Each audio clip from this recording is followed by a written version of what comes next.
Homina, homina, homina, homina. Akhirnya, ringkasan lengkap One Piece Chapter 1004 sudah keluar, Leo.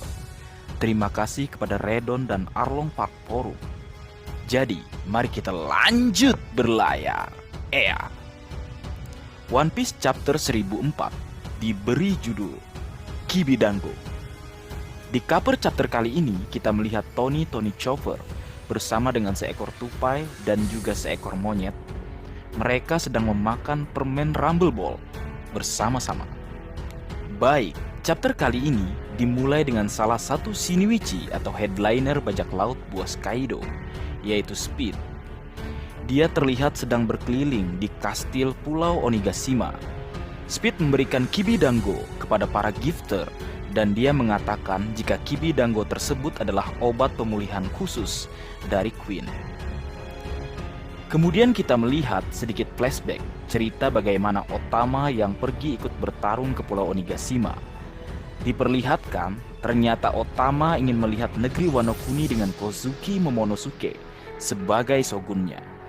Dan dia tidak ingin menderita lagi dan merasakan kelaparan, seperti yang pernah kita lihat saat awal Arch Wano Kuni. Jadi Otama menggunakan kapal pribadi Speed untuk pergi ke Pulau Onigashima. Dia membawa serta 3 headliner bajak laut buas Kaido, yaitu Speed, Gazelman, dan juga Daifugo. Mereka menaiki kapal dan pergi ke Onigashima bersama-sama.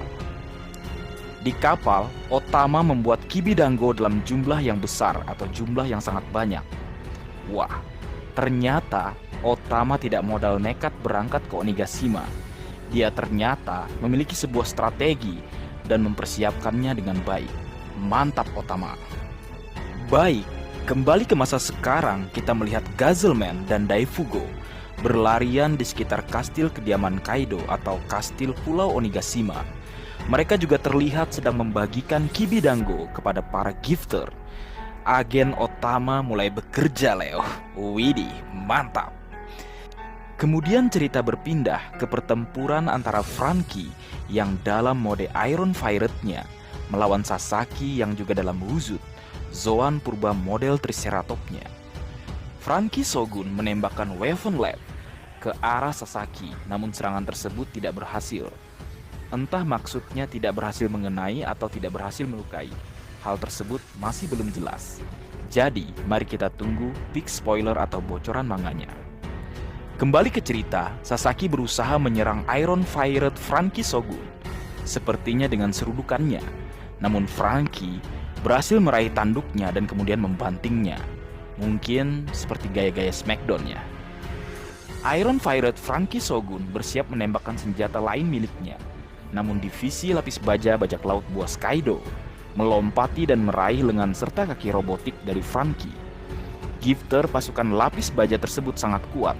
Secara bersama-sama mereka berhasil menahan Iron Pirate Franky Shogun, sehingga Sasaki dapat melakukan pemulihan usai menerima dampak hempasan atau bantingan dari Franky. Berlanjut, sesuatu yang tidak diduga, tiba-tiba Usopp, Nami, Otama, serta Komainu atau Komachio lari ke tempat kejadian atau tempat pertarungan antara Franky dan Sasaki. Diikuti oleh pasukan gifter yang sekarang ada di pihak mereka. Franky menggunakan kesempatan ini untuk kabur, namun Franky malah menabrak divisi lapis baja bajak laut buas Kaido.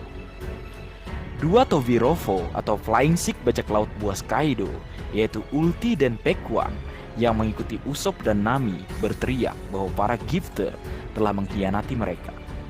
Sasaki bingung mengapa para gifter telah mengkhianati mereka juga.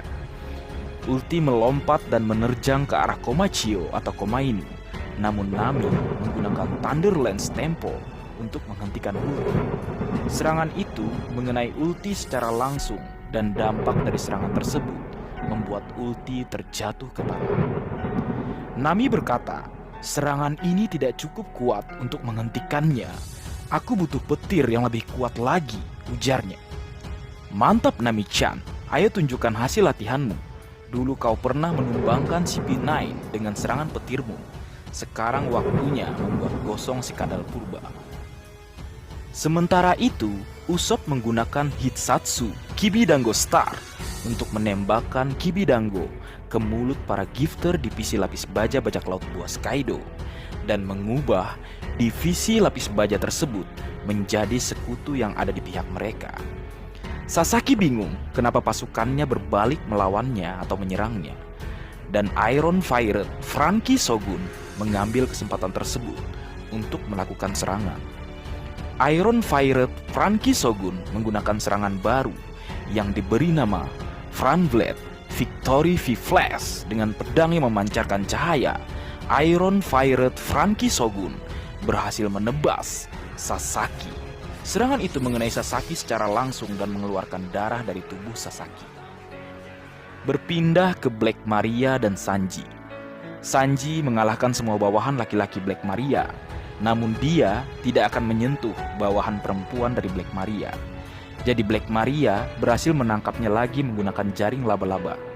Waduh, seperti yang pernah kukatakan dalam sebuah videoku, kelemahan Sanji yang tidak bisa menyerang wanita ini bisa menjadi batu sandungan bahkan bumerang bagi pihak kawan. Namun ya, mau bagaimana lagi, kekurangan tersebutlah yang membuatnya menarik. Karena jika tidak seperti itu, Sanji sangat berbahaya. Dengan kecerdasan dan tentu saja kekuatannya, dia sangat berbahaya.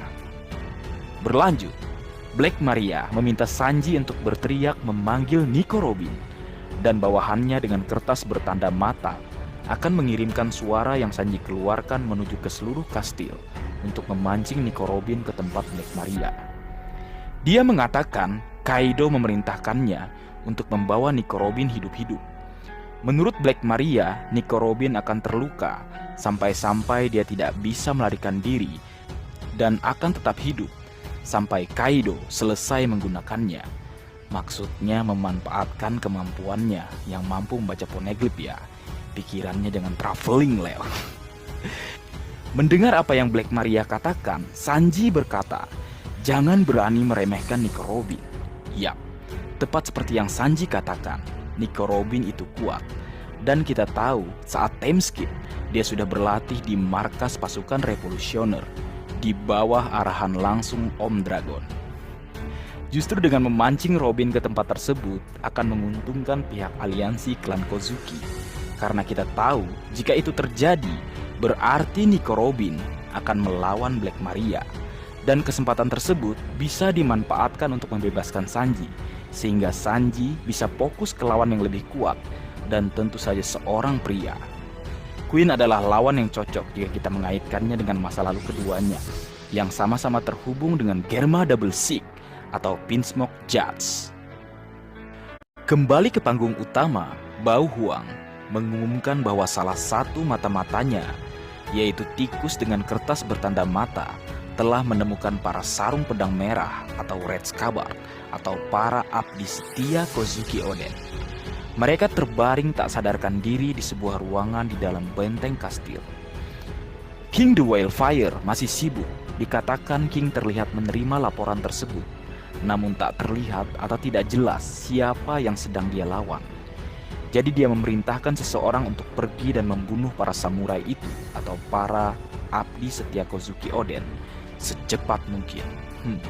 Sepertinya King masih bertarung melawan Marco Devini, karena terakhir saat Roro Noazoro dilemparkan Marco ke puncak Onigashima, dia sedang menahan dua orang All-Star bajak laut buas Kaido, yaitu King the Wildfire dan Queen Sang Wabah. Kembali ke cerita, mendengar perintah dari King, Black Maria menjawabnya dan berkata bahwa dia akan pergi dan melakukannya sendiri, karena ruangan tempatnya berada saat ini terhubung langsung ke lantai yang King maksud, berdasarkan info dari Bao Huang.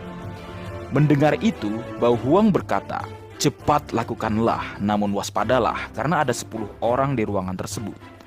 Aku tidak dapat melihatnya dengan jelas karena terlalu gelap, tapi ada orang lain di sana, dan dia sedang mencoba untuk membantu para samurai atau para abdi setia Kozuki Oden.